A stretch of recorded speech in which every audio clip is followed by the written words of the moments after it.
explains that when Krishna went to the king's place, the king is very rich. So he made such beautiful arrangements for welcoming Krishna, right? It's explained there very nicely. That description is given. I'm not going to detail of that. Hmm? Then the another set was there which went with the Brahmin. Now, about this Brahmin, it is mentioned that he was a first class Brahmana, a real Brahmana. His qualities given are similar to the qualities of another Brahmana that came just few chapters before in Srimad Bhagavatam, and whose name was Sudama Brahman. So similar qualities are there. These Brahmana, the most important quality of a Brahmana is that a Brahmana, he doesn't accumulate more than what is necessary. Whatever Krishna gives, he is happy with that. So he had a daily need, and every day he would get whatever he needed. For the next day he would not get. Only for that day he would get, and he was happy with that much. Okay, so this is said to be the most important quality of a Brahmana, and he was like this. So when he got Krishna in his place, he was so poor, he did not have sufficient arrangements made for Krishna. In fact, it said that so many people came to his house, he did not even have sufficient asana for them to sit. So he went to the neighbors and told, can you please give me your asana? I have a guest. So it is explained that he was like very poor. Sudama also, same case.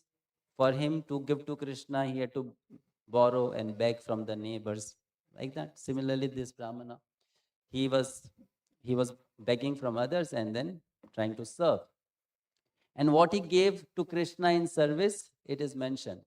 He gave soap, sabun for taking bath. He gave few tulsi leaves that you have to do your daily puja. So these are tulsi leaves for that. He gave some flowers. Then he gave arghya. Arghya is, whenever your guest comes, then you give some water to that guest to offer to the devatas. That's called arghya. No, he gave little arghya. Then he gave sweet water for drinking. And how that water was made sweet, dried amla was put into the water to make the water sweet. And in prasadam, he only gave rice. There was no sabji also. Only rice was given for prasadam. That's how this Brahmana served Krishna and all the different sages. Shukdev Goswami is narrating these two stories simultaneously to teach us a very important lesson. And what is that lesson? The king is serving Krishna in a very opulent manner because the king has so many things. And the Brahmana is serving Krishna in a very humble manner because that's all that Brahmana has. But Krishna is equally happy with both of them. It's not that he's more happy with the king, less happy with the Brahmana. No, he's equally happy with both of them. So Shukdev Goswami wants to tell us that to be a devotee of Krishna, you don't have to become like someone else. You don't have to compete with others. You don't have to compare. Krishna is ready to accept you as you are. Right? You don't have to become someone to please Krishna. Whatever you have and how much ever you have, Krishna will be happy with that if you offer it with your heart and devotion, 100%. That's what Krishna is interested in.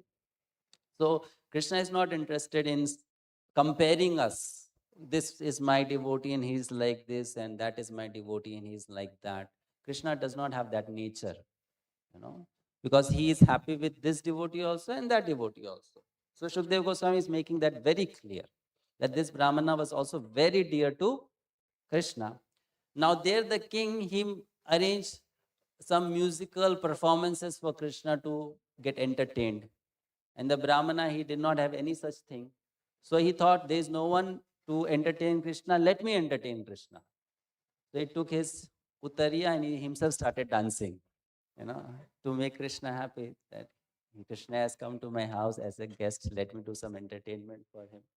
So he was trying his best. And that's what Krishna wants. That are you trying your best?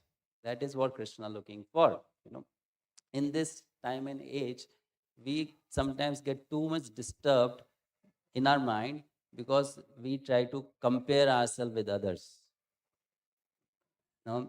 But we should know Krishna is least interested in that.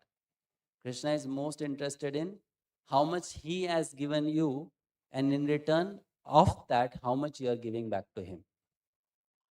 Right? That's what he's interested in. That's all what he wants. So this Brahmana was very clear about it. His enthusiasm did not become reduced because of thinking, I am less privileged than the king. His enthusiasm did not become reduced. His enthusiasm was as good as that of the king. Right? That means enthusiasm to serve Krishna or to be a devotee of Krishna does not really depend on how much Krishna has given to you. It depends on your heart, how much you want to give Krishna. It depends on that. So this Brahmana knew this is what Krishna has given me, and this is all I can give back to Krishna. Right? So he was very happy, very satisfied. He welcomed the sages, he welcomed Krishna, he made them sit. All the arrangements were made. They had taken some prasadam also. So after some time, then that Brahmana, along with his relatives, he went and sat very close to Krishna. And what did he do? Krishna was sitting. So with great affection, he took the feet of Krishna in his lap and he started massaging the feet. So then Krishna is very good in talking. So Krishna started the conversation. And Krishna said, my dear Brahmana, I don't know what punya I have done that I am getting your darshan today. Who is telling this? Krishna is telling. So that Brahmana is thinking, you are very clever. But your devotees are also very clever. So if you are asking me this question, I'll also give you a clever reply. So he's saying, why are you joking, my dear Lord? You are seeing me from the very day I am existing. It's not the first time that you are seeing me. You are seeing me since the very day I am existing, because you are sitting very close to me. How is he sitting very close to us? As Paramatma. So he says, you are not seeing me for the first time. You are seeing me every day, since the very day we are existing. But I am fortunate because I am seeing you for the first time. You are not seeing me for the first time. I am seeing you for the first time. So then Krishna wants to play some more with the Brahmana, And Brahmana means a knowledgeable person. So that's why Krishna is trying to talk to him in that way. So Krishna says, Acha, you are seeing me for the first time, but what I understand is my devotees, they always see me. So how are you seeing me for the first time? So then that Brahmana thinks, okay, I'll also again give you a very clever reply. So that Brahmana says, it is true that the devotees always see you, but by chanting, by hearing, by serving the deity, by meditating on you, by doing namajap, they can only see you in the heart. But I am getting to see you sakshat for the first time. So I am getting to see you sakshat for the first time. Otherwise, in the heart, the devotees see. But sakshat I am getting.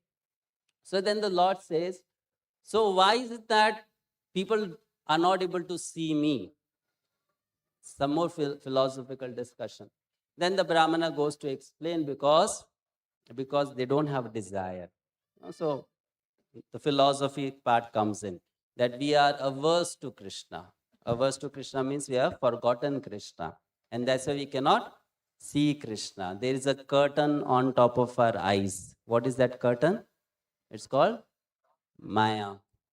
Maya doesn't allow us to see Krishna. And why that Maya is there? Because we are averse to Krishna. That means we don't really want to serve Krishna. That's why that curtain is there. And this is spoken by Krishna also in Bhagavad Gita, that my yoga Maya covers me.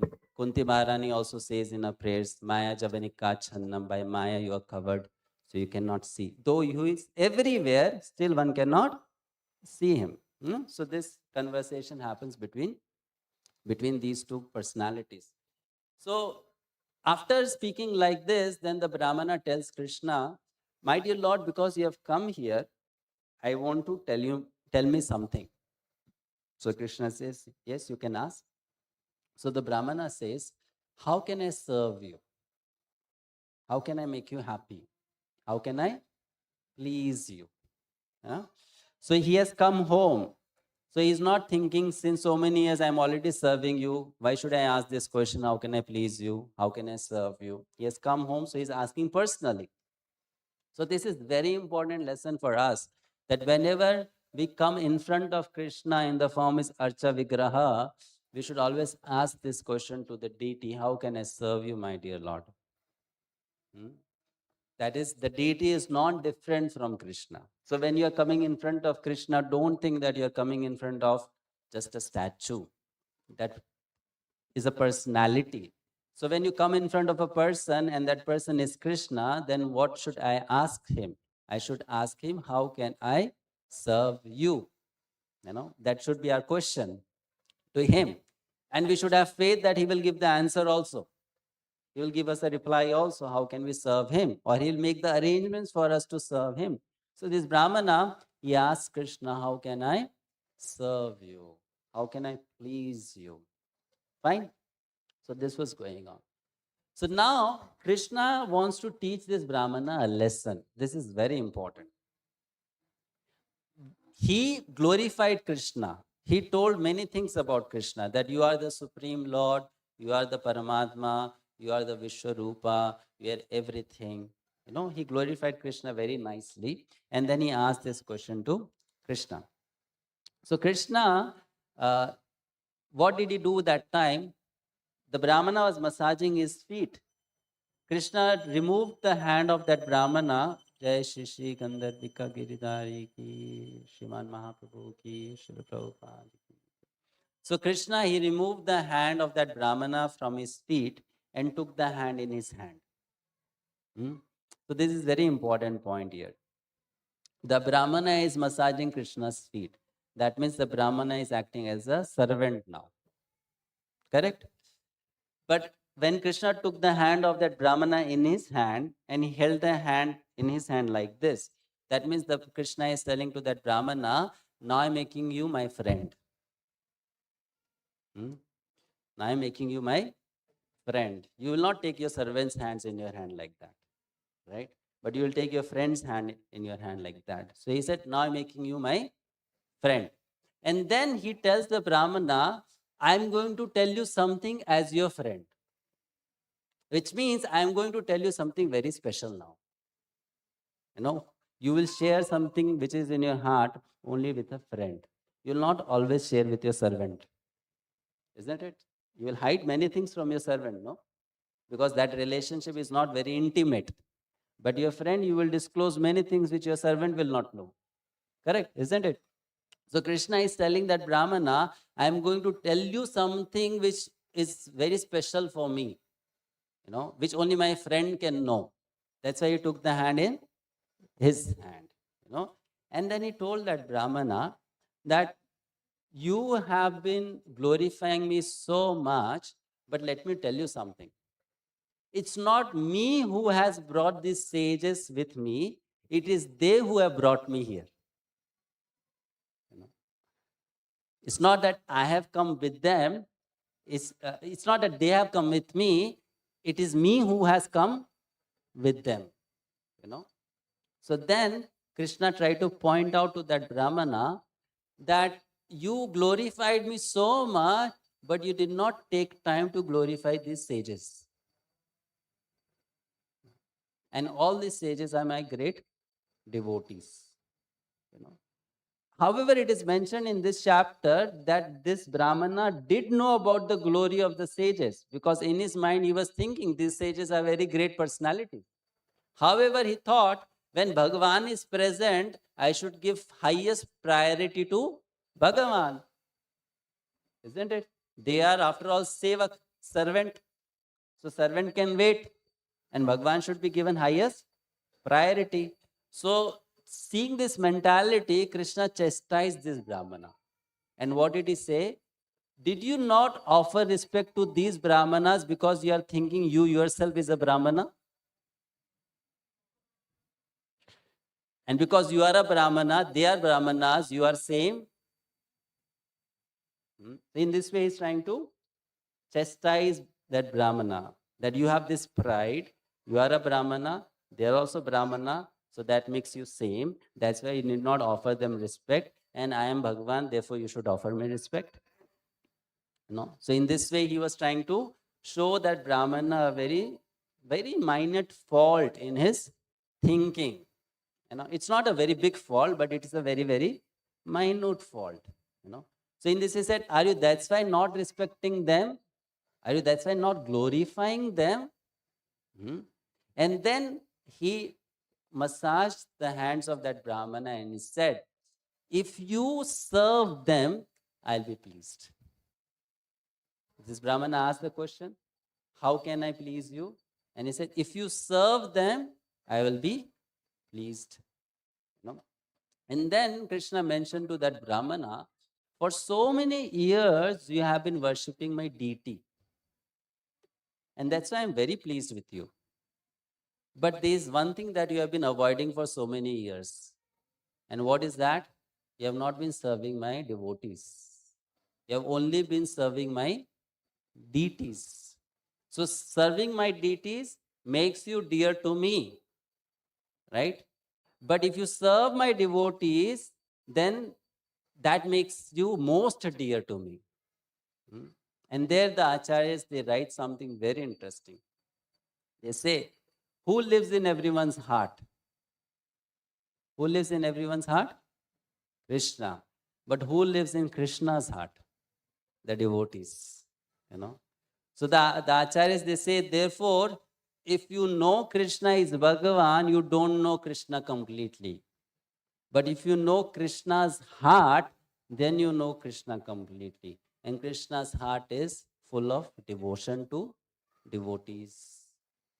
So Jiva Goswami there he says, of all the wonderful qualities of Krishna, one quality is Bhakta Bhaktiman. That means he has devotion towards his devotees. And therefore, serving his devotees makes you more dear to Krishna than serving Krishna directly. That is what Sri Chaitanya Mahaprabhu taught us. That is the teaching of Sri Chaitanya Mahaprabhu. That you serve Krishna's devotees. And by serving Krishna devotees, you become more dear to Krishna. You don't serve Krishna directly. Right? And this teaching of Sri Chaitanya is very confidential, which is only found in Gaudiya Parampara. In Gaudiya Parampara, there is more preference given to serving the devotees than to serve Krishna directly. Right? In other places, they serve devotees because they see the devotee as part and parcel of Krishna. But in Gaudiya Parampara, we don't serve Krishna just because everyone is part and parcel of Krishna, but we serve the devotees of Krishna knowing that Krishna also wants to serve them. So now I'll share something very interesting for you. Let's say you took loan of rupees 10 crores from someone. Okay? Fine. And now you have taken that loan, but you don't have the capacity to return that loan. But you are a very honest person, and that's why you are very much full of guilt that you are not able to give back. Okay? That guilt is killing you. Suddenly, someday you come to know that someone whom you don't know has paid off your loan. So how will you feel towards that person? What will be your feeling towards that person? Hmm? It seems you will not feel anything. Huh? Or will you feel something? Huh? How will you feel towards such a person? How much gratitude? Infinite gratitude, right? You would want to meet that person. You would want to ask that person, what can I do for you? Maybe I cannot give you that 10 crores, but whatever I can do for you, I would like to do for you. Isn't it? Because you have relieved me of such a big burden. Isn't it? Correct? So Krishna's situation is very similar. Krishna's devotees, they serve Krishna. And then when Krishna wants to serve them, the devotees say, no, we don't want your service. So then Krishna is now indebted. He has too much of loan on his head, right? He's grateful, and a grateful person wants to give back. A grateful person doesn't want to just take. And Krishna is said to be the most grateful personality in existence. So the devotees, they serve Krishna, and Krishna thinks, I should also serve them back because I want to make it equal. But the devotees say, no, we will not take from you. So Krishna feels indebted and burdened with the debt of seva. Now what happens is, when a devotee serves the devotee, then Krishna thinks this person is helping me to get rid of my loan.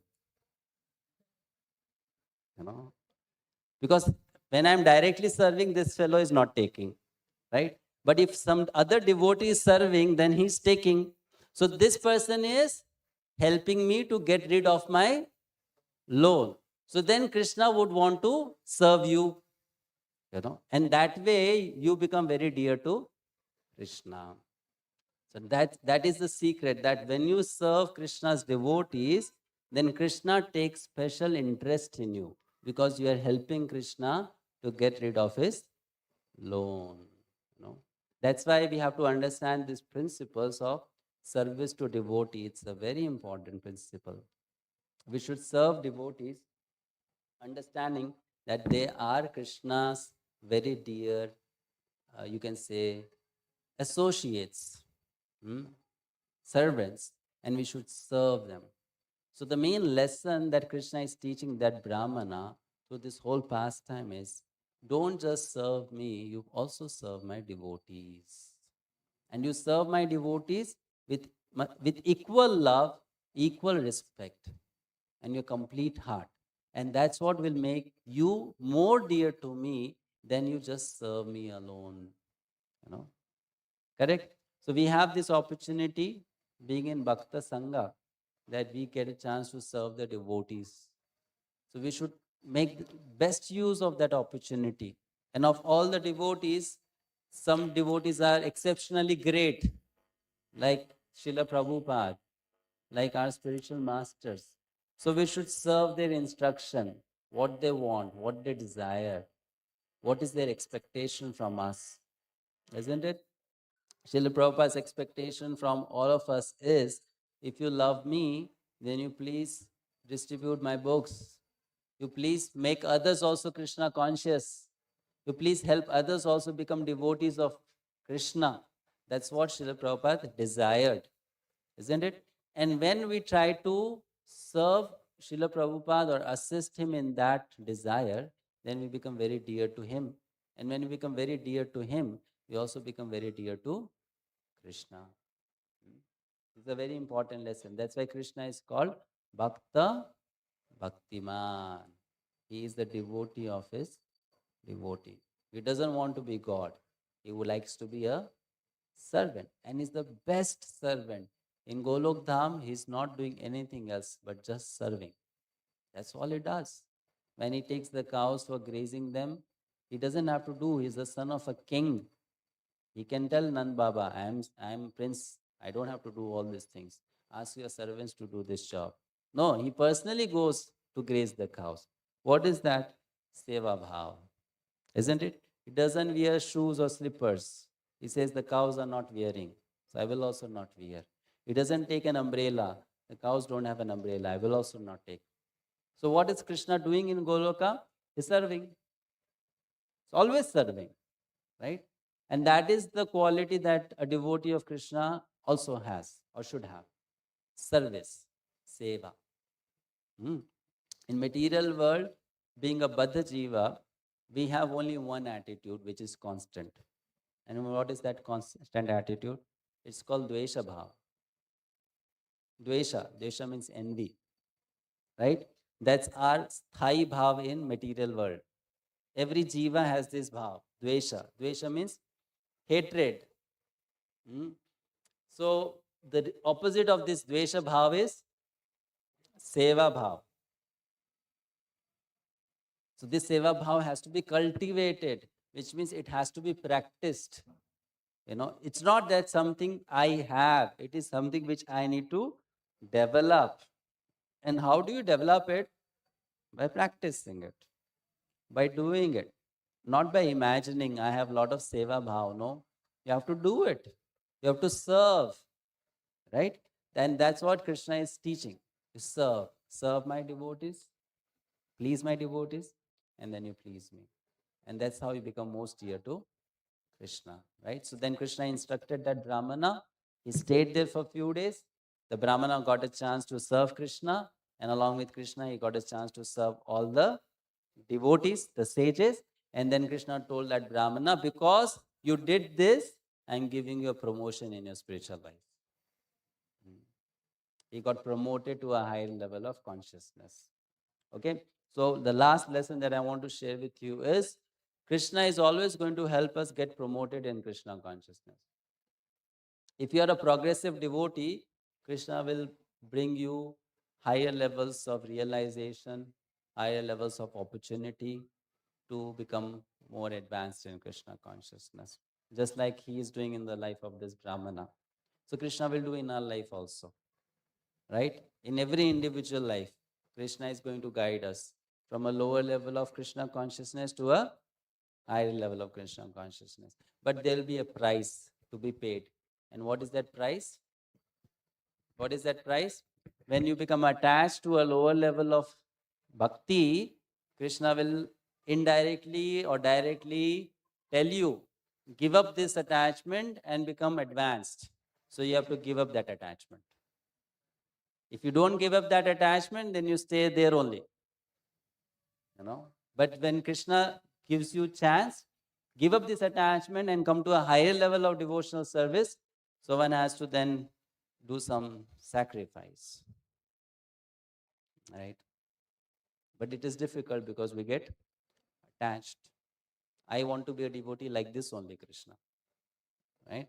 So then Krishna will not be happy with that. No, you have to upgrade yourself, become a better devotee. That is the signal from Krishna. Give up this attachment and become a better devotee. So that's what he's doing with this Brahmana. And in this way, that Brahmana's life becomes successful. Okay? So there's a point again with the same theme given in Srimad Bhagavatam, where Parikshit Maharaj, he told Sukdev Goswami, he was feeling little sad. Why? Because he was thinking that in any family in which Bhagwan is born, that family gets mukti. So he was thinking, in our family, Bhagwan has not come. Krishna has come in Yadu dynasty. And that's why everyone in Yadu dynasty is going to become liberated. But Krishna did not come in our dynasty. So he became little sad. So there Shukdev Goswami told Parikshit Maharaj indirectly that that family in which Bhagwan is born is not as fortunate as that family in which a Bhakta is born. And then Shukdev Goswami said, the proof of that is Krishna is leaving that family in which he is born and staying with that family in which Bhakta is born. You know how? He was living all the time in Hastinapur and Indraprastha with the Pandavas, and he did not spend time in Dwaraka. So he's saying that though he is born in Dwaraka, amongst the Yadus, he's not living with the Yadus, he's living with those who are related to the Pandavas. In that way, Krishna is living there where his devotees are born, right? So Parikshit Maharaj was told by Shukdev, you should not worry because you are very fortunate in your family. In your family, great Bhaktas have come, Though Krishna is not born, great devotees have born. In this way, again, we see that higher importance is given to Bhakta than Bhagwan himself, isn't it?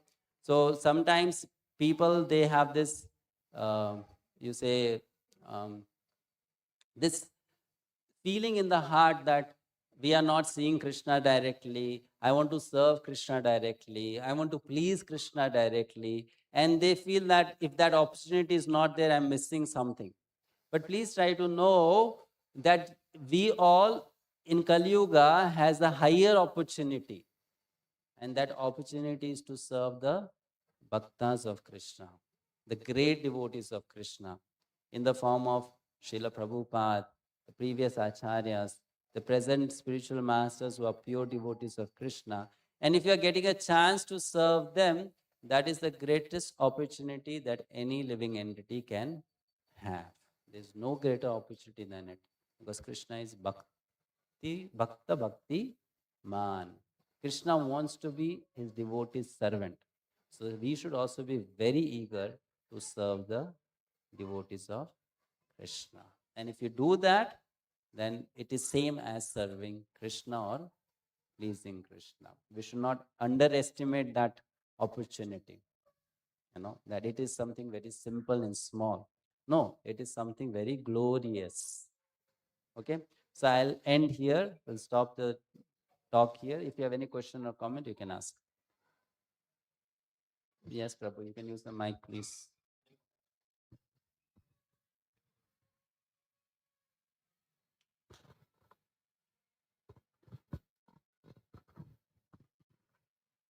Hello. Mic check. Yeah. So, Acharya ji, my question is, when it comes to practicing seva bhav, now that we have understood the theory of seva, when it comes to practicing seva bhav, after learning the theory, it seems more like giving up on desires while performing any action will actually be equal to having seva bhav in that action. So, for example, even if I serve this body which I have, which is given by Krishna to me, even if I serve this body, I myself, without any selfish need, as you said, as a Brahman only eats as much as he needs, that itself will inculcate seva bhav. Did I get that right? Seva bhav. So when it comes to our body or our family members, we should know that we will do things for them even if we don't have seva bhav. Why? Because you see that connection to the body. Okay. So it's not very difficult to serve people whom you consider your family members. It's easy. Why it is easy? Because you see the body connection. When a jiva is conditioned, he is most attached to one's own body. Correct. And therefore, it's very easy for him or her to become attached to everything related to the body. Understood. But if I give up the desire, You can't give up desire. The giving up desire is not easy. In Bhagavad Gita, there are two things mentioned. One is sakam and another is nishkam. Sakam means having desire, nishkam means without desire. correct, So to become nishkam, it's not that, okay, today I heard I should become nishkam, so I'll become nishkam. It's not going to happen like that. correct. Correct? Yes, To be nishkam, you have to follow the process of karma yoga correct, with jnana. correct. What is that jnana? That jnana is transcendental knowledge. Yes, So that the nature's dual, the the transcendental knowledge means you have to hear from the Shastra who you are, who Bhagavan is, what is Prakriti. Only that Gyan, when it is sitting in our heart, it can help us to do things in Nishkam Bhav. Just my desire that I want to be Nishkam will not help. Because there's so many people in this world, they say we are very selfless. Yes, yes. But it's easy to say that I am selfless. That doesn't mean you become selfless by saying that you are selfless. Correct? That is why I asked you that practicing selflessness, हाँ, not just saying I'm so selfless. practicing selflessness, for that, if you really want to practice selflessness, first you study Bhagavad Gita very nicely and you understand what is reality. The selflessness is not a material quality, right? It is a quality which is possible only if you have acquired proper understanding and knowledge. And that knowledge has to be acquired.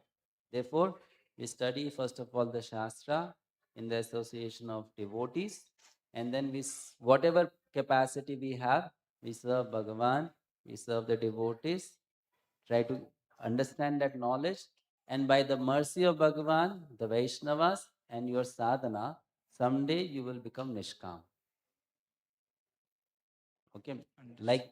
Like that, if I desire, I will not become Nishkam. Correct. Maybe I'll develop an illusion that I am Nishkam or selfless, but it will not really happen. Heart will not get changed. Hmm? Because you should know one thing, the desires that are in our heart, they are from many, many lives. So some desires are awake and some desires are sleeping.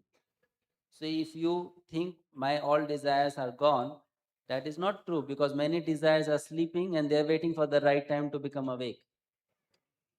You know, it will come. When the time comes, then those desires will also come. Isn't it? So, like, give an example of Ajamil from Srimad Bhagavatam.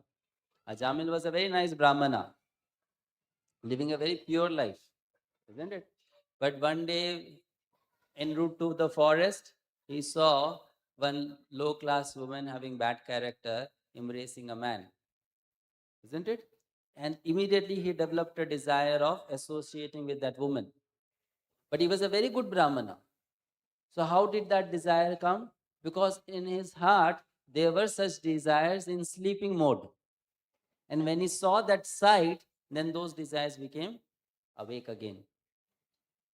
Okay? Therefore, this selflessness or nishkamata can only come if you accept a particular yoga process. Correct. Correct. Isn't it? And for that, in our society, we practice bhakti yoga. So you have to learn that process, follow that process, apply that process. Then only it will be possible. Otherwise, it won't be possible. Okay? Hmm? Understood. Yeah, so you learn that, you learn, and then if you learn, then all these questions will be answered. How to serve my body, how to serve my family. Then it will not be just limited to that. It will be then, that will apply to everyone around you. Isn't it? Hmm? Therefore, you learn this science nicely in association of devotees, and then eventually that will happen, that our heart will become pure.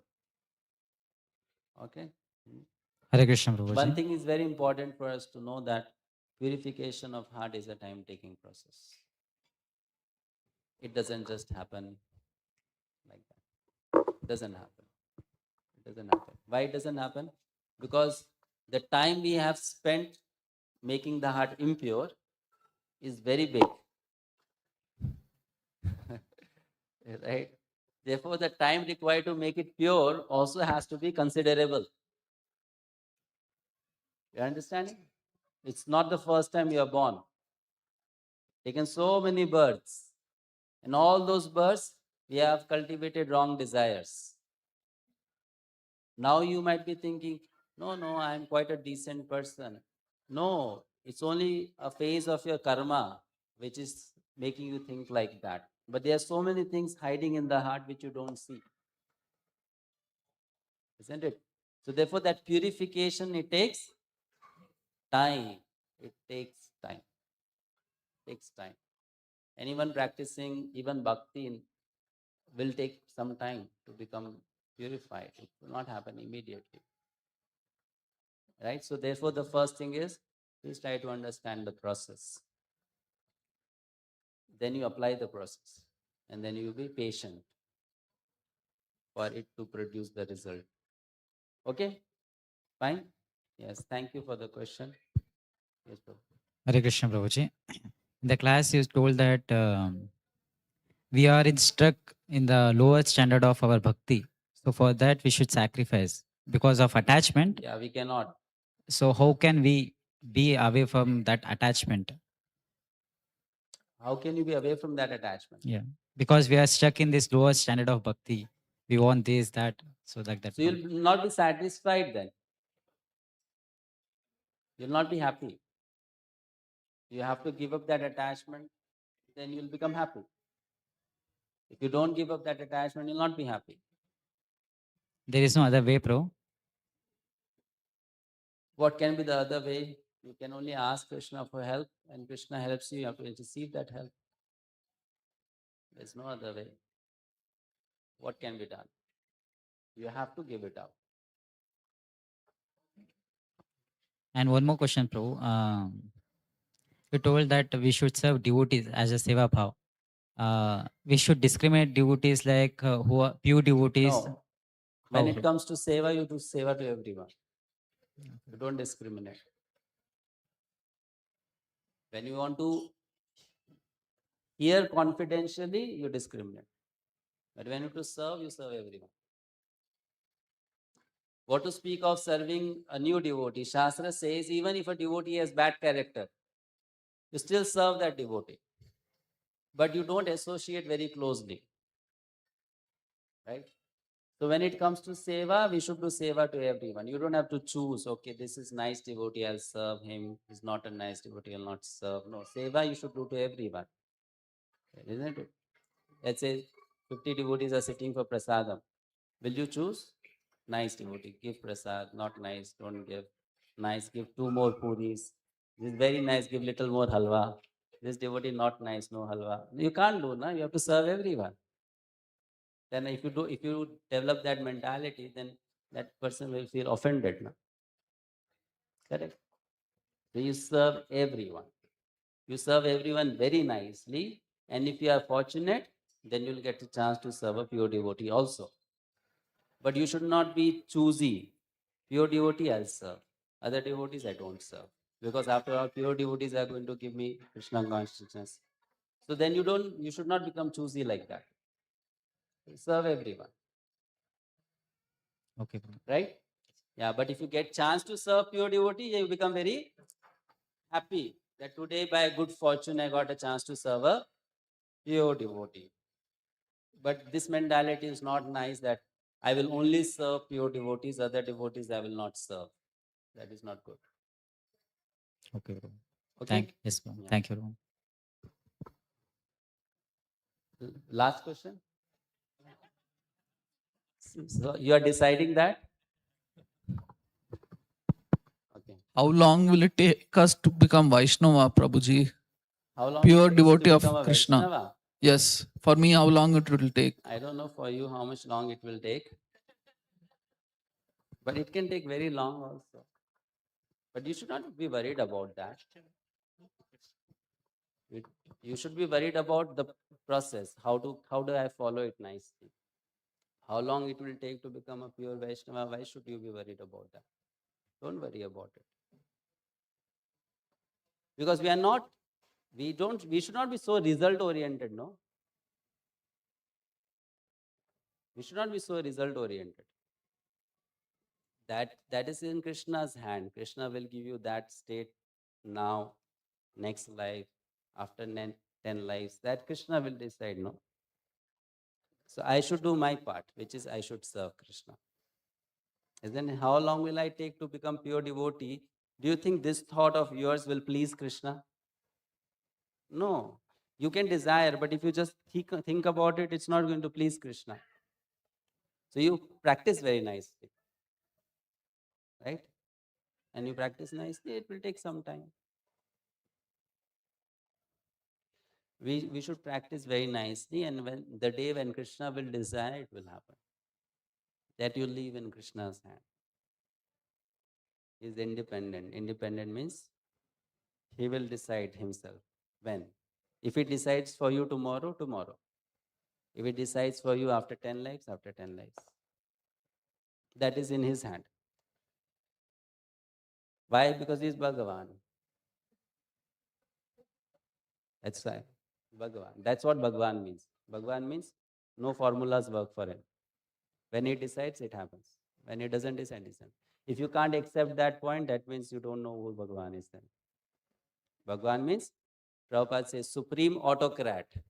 Autocrat means no one can control him. If he decides, if he doesn't decide, you can't force him. Understanding now? Yeah, so that's why we try our best. And the whole process is what? The process is you're practicing Krishna consciousness, you should be happy, you should be satisfied. If that is what you are experiencing, why you should be worried about becoming pure? Isn't it? The main thing is I should serve Krishna, Krishna should be happy with me, and I should be happy serving Krishna. Correct? That's what you should focus upon. All right? Yes. Yes, please.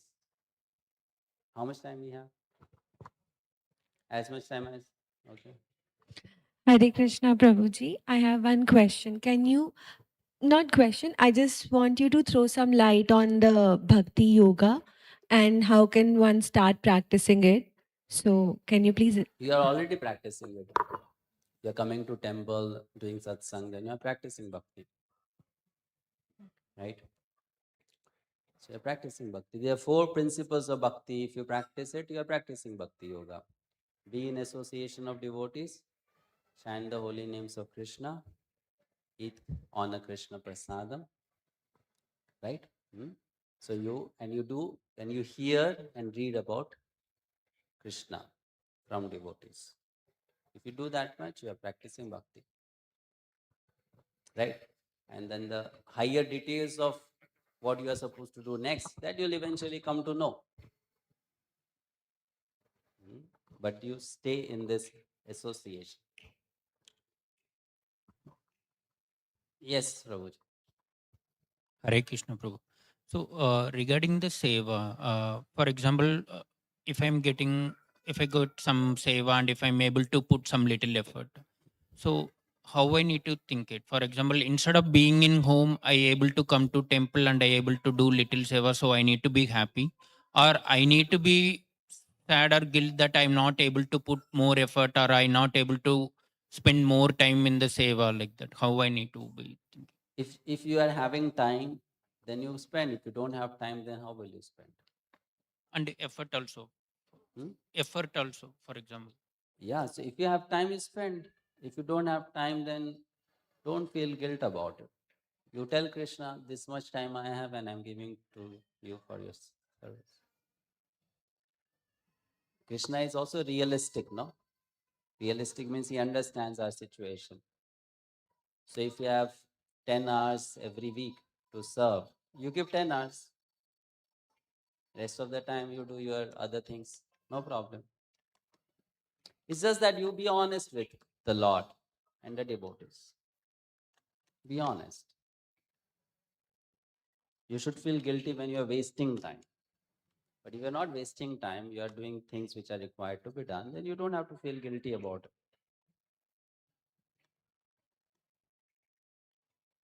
Because sometimes what happen as a in Mic close to sorry your mouth. in family they may ask to we can go out or something like that. Huh? In family they will tell that we can go out for something, all these things, so it may not be related to spiritual. So that time I was not able to spend time here, so I can spend some time here, then again I need to go there and take them The out. family members are not devotees, Yes. right? Yes. So then you have to also sometimes listen to them. Yes. That is your duty. You do those duties in a detached manner. Detached means, Krishna, you have put me in this situation. I cannot come out of this situation. So please forgive me.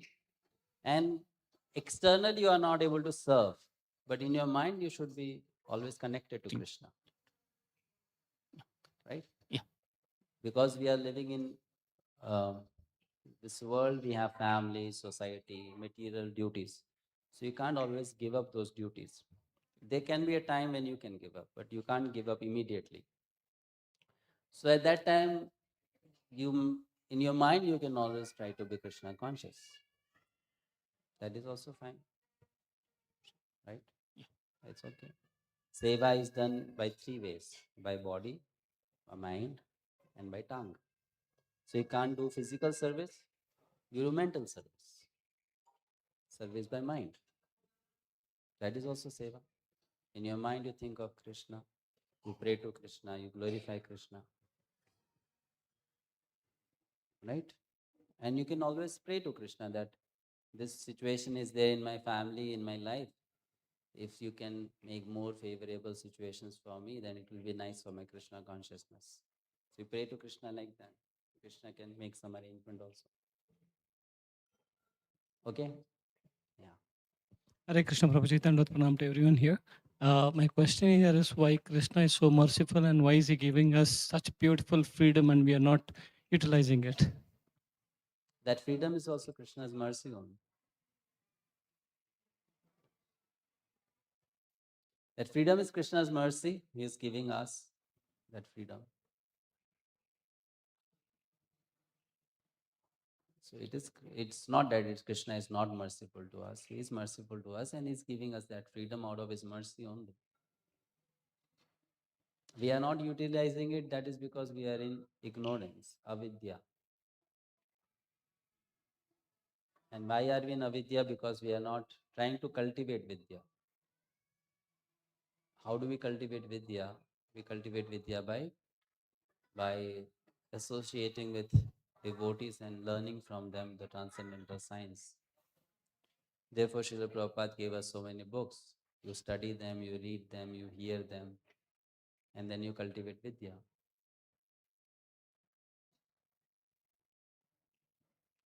So we have to apply ourselves to the process. Please try to understand that in Kali Yuga, there is a big problem with all the conditioned souls. And the problem is they desire result without putting efforts. That is a common problem of a Kali Yuga Vasi. That we desire results without putting efforts. Isn't it true? We want salary without working. And sometimes people say also, I go to office, I don't have to work and I get complete salary, as if this is a big achievement. Isn't it? So this is a problem in Kali Yuga Vasis. This is, you can say, a common problem. We desire without putting efforts. And because of having that tendency, our approach to Krishna consciousness is also not correct. So you have to put efforts. Now ask yourself how much efforts you are putting to study the Shastra, to chant the holy names, to serve the devotees. How much time you are giving, how much effort you are putting. And interestingly, you will come to one conclusion if you are honest. Krishna is already giving you more than how much efforts you are putting.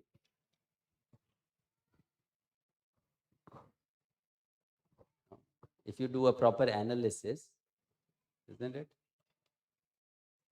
So then you'll come to realize that Krishna is rewarding us much more than the amount of efforts that we are putting.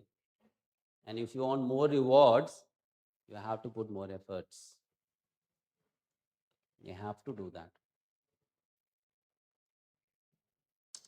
Fine. That is very much needed. Because Krishna says in Bhagavad Gita, Ye yatha mam prapadyante tam stateva vajamyaham. As you surrender to me, as you approach me, accordingly I will reward. Right? So it depends on you. You have to put efforts. Now, you will think that I have this to do in life, that to do in life. How will I put efforts? So that is your test. You want this or you want Krishna? That's the test. You can't say, no, I want this also and I want this also. That's not, then that is not correct attitude. Because if you want this also and this also, that means you are valuing Krishna equally to these things. That means you are trying to bring down Krishna's value to that much. So then Krishna says, no, don't devalue me. Right? If you want me, then there are certain things which you have to give up. And you should not lament that you have given up that. Why? Because you are giving very small thing to get something very great. That is the test.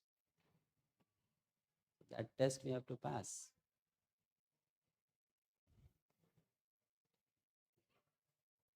Okay. Yes. Hare Krishna, Prabhu. Okay, my mic is there. Hare Krishna, Prabhuji. Yes, Prabhu.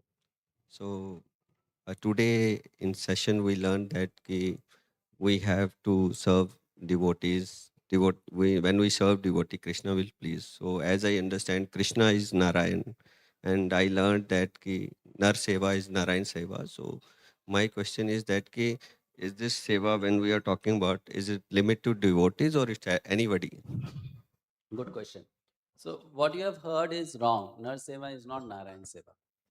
Because Nar and Narayan are not same. That is a wrong understanding of Krishna's teaching. That understanding is of those who are impersonalists, not of personalists. This is something which was promoted by Swami Vivekananda. So it's not something which Krishna is teaching or Krishna's devotees teach. Okay? We don't say Nar is equal to Narayan. Nara is Amsha of Narayan. So when we are serving Nara, it's not that we are serving Narayan directly. We are serving Nara as Nara only.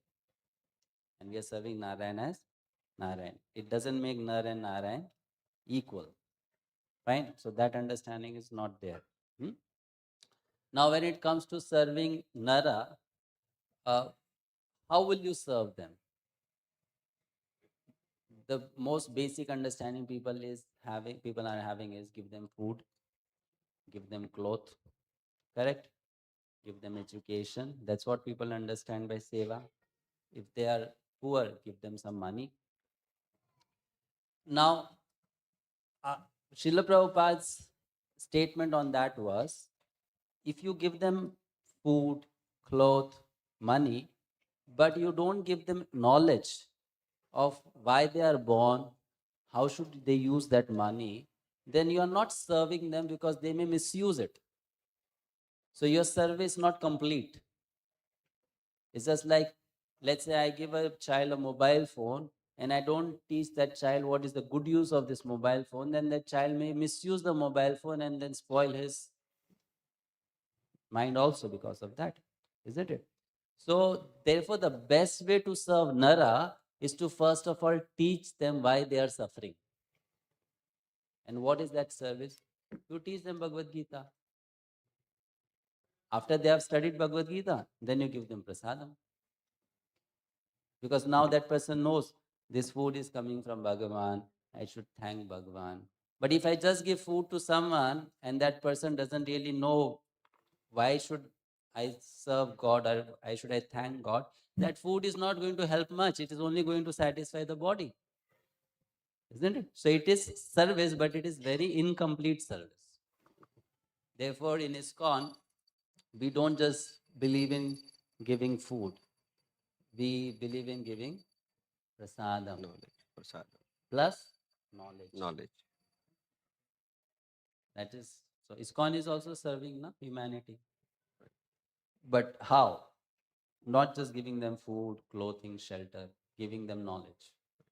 Along with that knowledge, food also is given. Other things are also given. Then it's complete seva. Okay?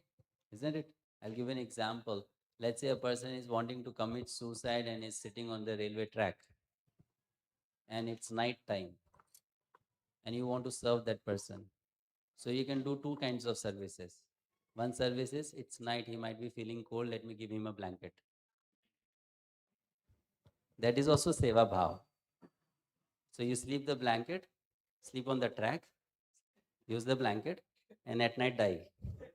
Isn't it? So you did some seva, you give a blanket to a dying person. But an intelligent person, what will he do? Why are you sitting here? come to my home, let's talk, let's sort out your problem, and you live life nicely, isn't it? So what do you want to do, first or second?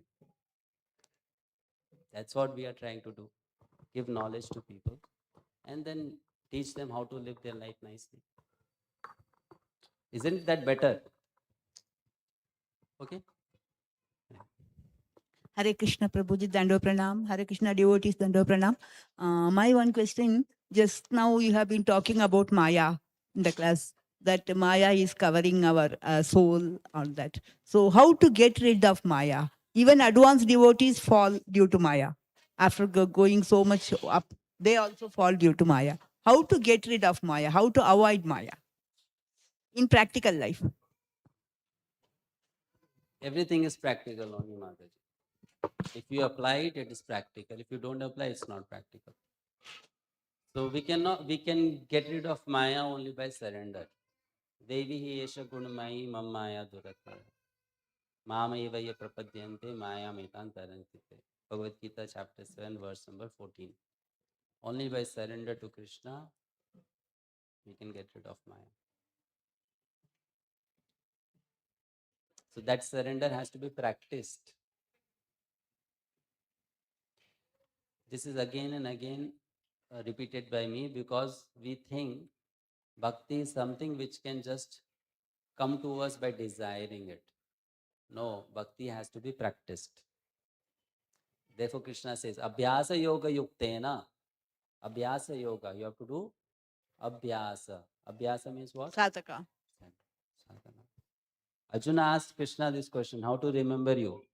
So Krishna did not say, you desire and it will be fulfilled. Krishna said, Abhyasa yoga yuktena. You practice.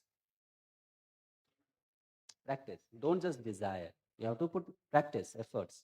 So now how do you surrender to Krishna? You practice surrendering to Krishna. So how do you practice surrendering to Krishna? Whenever your buddhi tells you this is wrong, don't do it, then listen to that buddhi. That is surrender. You understanding? Whenever we have to make a choice in life, our buddhi gives us one hint. This is good for you. You should do it. Even if it is painful, this is good for you. Do it. And our mind says, no, no, it is very painful. Can I find a shortcut, please? So buddhi says, no, this is good for you. So surrender means you listen to that buddhi. That is surrender. And not surrendering means you are not listening to that intelligence. You are neglecting that intelligence. Right? So how do you do it? By practice. The more I practice, the more I surrender to Krishna, Maya will not touch me. And the moment I think I'll not listen to Krishna, immediately Maya will touch me. Fine. So we have to practice this. Daily we have to practice. As you make progress in Krishna consciousness, then your practice intensity will increase. Like if you are a new, let's say, player of some sport, then you play that sport maybe for 10 minutes, 15 minutes, 30 minutes a day. But then when you become an expert, an advanced player, and you start liking to play, then you can play throughout the day also. Isn't it? That applies to anything we do in life. So similarly, initially we start becoming surrendered to Krishna or thinking about surrendering to Krishna maybe 5 minutes a day, 2 minutes a day, 10 minutes a day, 30 minutes a day. But as you make progress, then you will be surrendering to Krishna at every moment. Understand? But then that will not come like that. It is coming only by practice. Practice is required. Then one more question. It is regarding the Andakale in shall I ask? Ask Mataji. Okay. Chapter 8. Krishna clearly says, Andakale, whatever last moment, whatever you think of that state, that condition you reach. So how is practically this is possible? Suppose a person is sick or something like that, and last moment. Don't worry about it. If you are not in the proper state of mind, but you have practiced Krishna consciousness throughout your life, Krishna will help you. Okay. Okay? Thank you. So we have to put our efforts. Then what Krishna will do, that let Krishna do. We don't have to become Krishna, no? If we do everything, what Krishna will do? Correct? So we do our part and we'll let Krishna do his part. Otherwise, Krishna will become useless then. He will say, you are doing everything which a devotee is supposed to do, and you are also doing everything which Bhagwan is supposed to do. What will I do? Isn't it? So we do our part and we leave the other part for Krishna. Done? All questions? Hare Krishna, Prabhuji. Prabhuji, I have couple of questions. One question is, Yeah? what couple of question Couple actually. of questions. Yes. No, there will be follow-up question. Please allow me. You can Sorry, I ask joined little late. follow-up question to me personally Okay, after the class, sure. or you want everyone to hear your question? It is up to you. Up to me. So after the class, so you ask one question in front of everyone, and the other question is just between you and me. Sure. Yeah. Thank you. What is difference between Vidya and Gyan? Vidya translates to education. Jnana translates to knowledge. I didn't get that. Vidya means education. What is education? It is the process, right? Process. So the you see what we are for livelihood, what we get What training or livelihood, what we education, study in schools. that is Vidya. That is Vidya, but it is apara Vidya. Apara Vidya means material knowledge, material education. It's only education for taking care of this body. So when we say Vidya, so it should consider all type of Vidya Yeah. or like. There are two types of Vidya, para and apara. Apara means material, what we study in school and college. And para means spiritual, which you get from the scriptures. So which type of Vidya one should seek in? Both. So if I'm seeking like materialistic knowledge, right, Vidya, then there will be a kind of attachment to it, right? So it will be very difficult. That's why it is said both. You So have to- that even if we are taking both, then what would be the trigger point to dissociate one from other? Maybe like in this case, particularly from the materialistic into the transcendental have you one. taken both? No, right? No. So then how will you understand? First you take both, then you'll understand. When you take Vidya along with, when you take Paravidya along with Aparavidya, that Paravidya also teaches you how to be detached from Aparavidya. If that is the case, then being in Maya, that is also good only then. Positive. You're not in Maya. You're using Maya to serve Krishna. That is different from being in Maya. Okay. This body is, let's say, Maya. Fine? Fine. So either I can serve this body, that means I'm in Maya, or I can use this body to serve Krishna. That is not Maya. Then that is service to Krishna, because you're using the body in Krishna seva. Okay. You know? Try to understand. So now, if we are pleasing God, don't you think it's a kind of moh again from the God perspective? From a? If we are pleasing God, or here is the expectation from God also, their devotees should please Him, right? So, and when Father takes, basically concerned about their children, so what do you say? That is moh? That is? That is called moha? Moha. No, moha is I mean, only what when is you see, the difference between these two? Moha is material. Krishna's affection for us is not moha. That is reality. Moha means which does not exist. When you give the example of father, that father has, let's say, attachment to you. It is called moha. You know why? Because that father is your father only for some period of time. Isn't it? Yes. Only in this life. Is that person your father always? No, it's not No. a permanent relationship. It's not reality. But when Krishna and you are there, that relationship between you and Krishna is an eternal relationship. It is reality. Doesn't it so subtle? Then people are not experiencing at a scale, so they probably say like Krishna does not exist. I mean, I'm saying other way around. You have to see Krishna with knowledge. If one doesn't have knowledge, one cannot see Krishna. So that's why it requires training. Everything takes time to learn, no? So if people learn, then people can learn that knowledge also. If you don't learn, then you will not be able to see Krishna. But if you learn, you will be able to see Krishna. That effort has to be put. Like Srila Prabhupada, he gave this example. If you are a car mechanic, then just by listening to the sound the car is making, you can understand what the problem is. If you are not a car mechanic, I can show the car to you, you will not see the problem.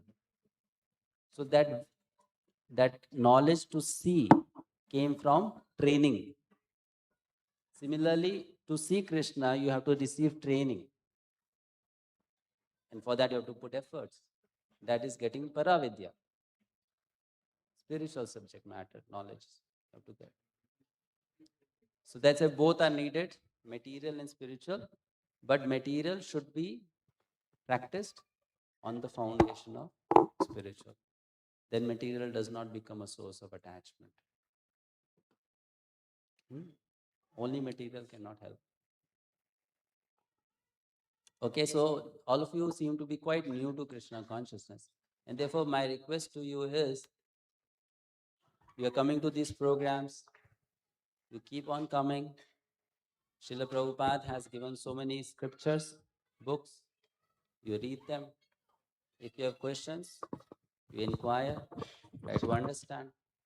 And then you follow this process with faith.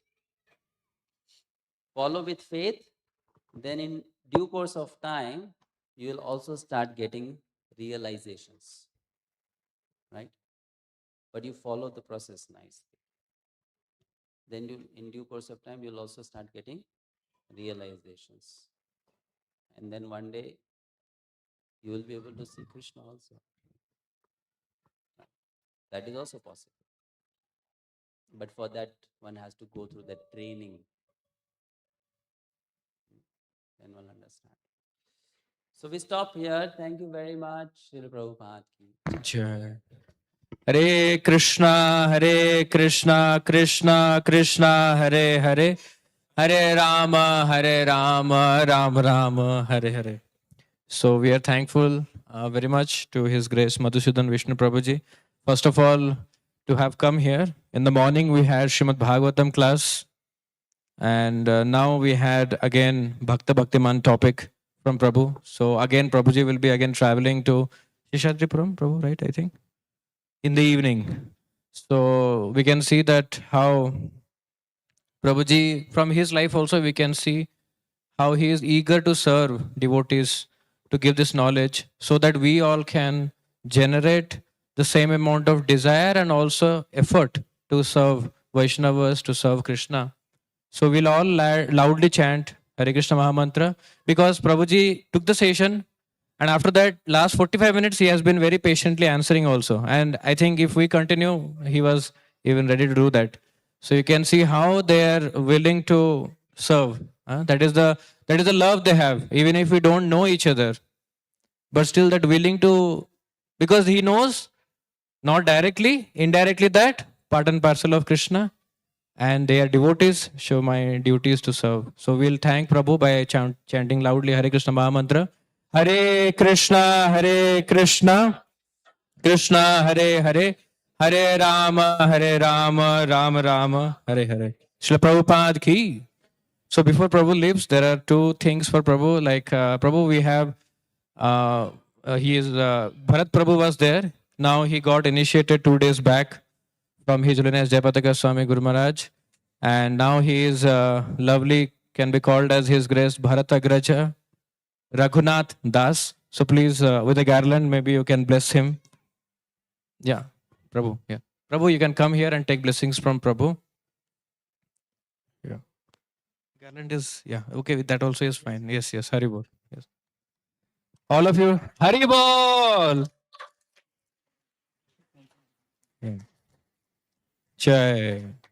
So Prabhu has also additionally sponsored today's Vaishnava feast on his occasion of initiation. And thank you, Prabhu, so much. All of your blessings should be with him so that he can practice his spiritual life, the start of his spiritual life nicely in the service of Guru and Srila Prabhupada.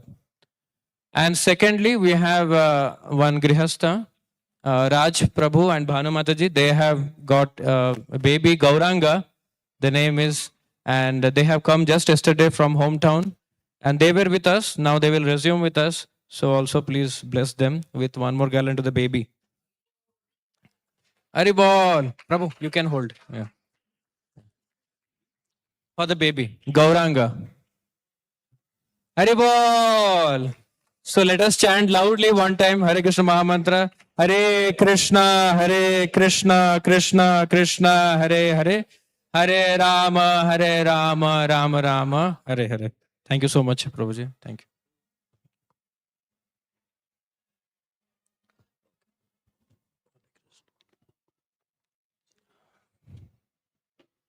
Vanchakalpatarubhyascha kripa sindhuvyeva cha patitanang pavanebhyo vaishnavebhyo namo namaha. Ananta Koti Vaishnava Bhakta Vrinda ki, Srila Prabhupada ki. Devotee wants to serve or help us, they can come down for prasad. Yeah, yeah. So our devotees can maybe wait for some time. We have some announcements. Yeah. Kulapriya, where is he? It is only for our devotees. We are making some announcement. So, yeah, yeah. Thank you. Thank you, Matajis, for joining us to make the room little bit also fill and also to hear from Prabhu. Thank you all. So devotees can wait. We have some announcements. Then we'll proceed for Prashadam serving. Yeah. All of you can come closer.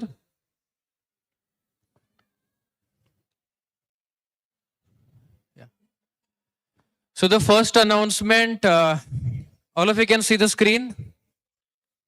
Or this side you cannot see?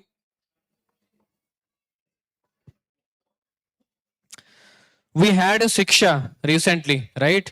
Which was for the new batch devotees, the Janmashtami batch. They took the Siksha for Shraddhavan. Now, the topic is the next Siksha program, and it is planned on 11th of January 2025. Then why are we announcing now? Because this time, for those new devotees, you will have some syllabus to complete. You will have some reading to be done, some books, some hearing to be done. 26, oh sorry, I am still in 25. Okay, so all these are 26 except this. Okay, sorry. Yeah. So this is 26, yeah. So they, all of you who have been in the new batch can promote yourself to Krishna Sevak, which means minimum 4 rounds of chanting every day. Along with that, there are some principles to follow. So all these details will be shared with you in the group, and we will have a short meeting. But just we are official announcing that because it takes roughly 2 to 3 weeks to complete the syllabus. That is what our observation is. Even if we give today, it will take 3 to 4 weeks to complete. So I request all those new batch devotees to plan for Krishna Sevak. Right? New batch devotees, how many are there here? I think many. Yes. So all of you should plan for Krishna Sevak. And the old batch devotees, they have already gone through Sadhak, and some of them have to go for Upashak. Or if they have gone for Upasak, they have to go to Srila Prabhupada Asraya. So accordingly, the details will be shared by today, end of the day, in the group. And we'll have a setup of a meeting to show you the syllabus so that you can have. But just as an official announcement we're giving, today is what date? 13th. So we have roughly 1 month from today, roughly. So that is how we should plan for 11th January 2026. Then comes the next week after that. we will be planning 1 or 2 days yatra for all of us together. That place will be decided and shared with you all shortly. Yes, there will be, it is not a long duration yatra, but yes, 1 to 2 days, either one day, same day we go and come back, or we will be going at least for 2 days on a weekend, either only Sunday or Saturday and Sunday. So there are a few places we have in mind. We will finalize one of it and we will like all of you to participate in that. This is good, right? We should have it or not? Yatra? Yes. How many of you are ready for the yatra? Everyone, huh? Good. Third announcement is next Wednesday, coming Wednesday. Today is Sunday. His Holiness Chandramauli Swami Maharaj. He is actually a disciple of Srila Prabhupada. And Maharaj is coming, and we can only have his association in the morning on the Bhagavatam class at 8:30 a.m. in the morning, 17th December. So I would request all of you, if you can manage to come, then kindly come and participate in the session of Maharaj here itself in the Giridhari hall. And the fourth point is, we have Mohan Prabhu here. Mohan Prabhu हमारे साथ हैं. उनकी wife Lalita Devi, right? कहाँ है माता जी? माता जी भी यहाँ पे हैं. तो प्रभु जी और माता जी ने अभी एक नया घर यानी कि rented house but shifted, okay, and उन्होंने सबको बुलाया है घर पे, तो वैष्णव फीस्ट के लिए, एक हाउस प्रोग्राम के लिए. तो हम लोग जाएंगे उनके घर नेक्स्ट सैटरडे, जो कि 20 दिसंबर को है, और लंच प्रसादम के लिए वहाँ पे कीर्तन भी होगा और गैदरिंग भी होगा. तो सबको इन्वाइटेड है, सबको इन्विटेशन है, but we'll have an official message also in the group so that we can plan for Mohan Prabhu house. ठीक है? And then we announced about Bharatagraja Raghunath Prabhu, that he got initiated Diksha from His Holiness Jayapataka Swami Guru Maharaj, who is a disciple of Srila Prabhupada, at Iskcon Kharghar, Navi Mumbai. Diksha in ceremony happened on 11th of December. So we pray for Prabhu and his spiritual progress. Next week we have Janmashtami batch or new batch. The session is Kala Chakra, on the time, wheel of time. And for old batch, it is on sloka number 8, right, Prabhu? Sloka number 7 is done, right, for you, NOI. 3.8 is reading session, ma. I am saying about Sunday. NOI 7th is done, right? So NOI 8 sloka is based on how should one utilize one's full time in a day. So these are the topics for the next week. Coming to book distribution, how it is going? Haribol! There are 3 teams that we have made. Lakshmi Narasimha team, then a Bhakta Bastala Balaji team by the Matajis, and the Gandharvika Giridhari team. So how many score till now? Or we will calculate and put it down. So we want a rough summary until today, because we have almost 1 mahina ho gaya hai. We have almost 1 month. I see that they are distributing in cancer hospitals, in schools. The Bhagavad Gitas have been distributed in traffic signals. They are encouraging people to take devotees, even office people, and Shastradhan is also happening. Matajis are reaching out every day. Metro stations, they are not, I see new places they are covering. And apartments also by Lakshman Prabhu, Girija Mataji there. So many achievements are there. These are just unheard stories which many of you don't know. Even if I said new batch devotees should be there, I see very few devotees joining. But anyways, maybe this year you can observe and then you can encourage, and next time you have to be there on the lead.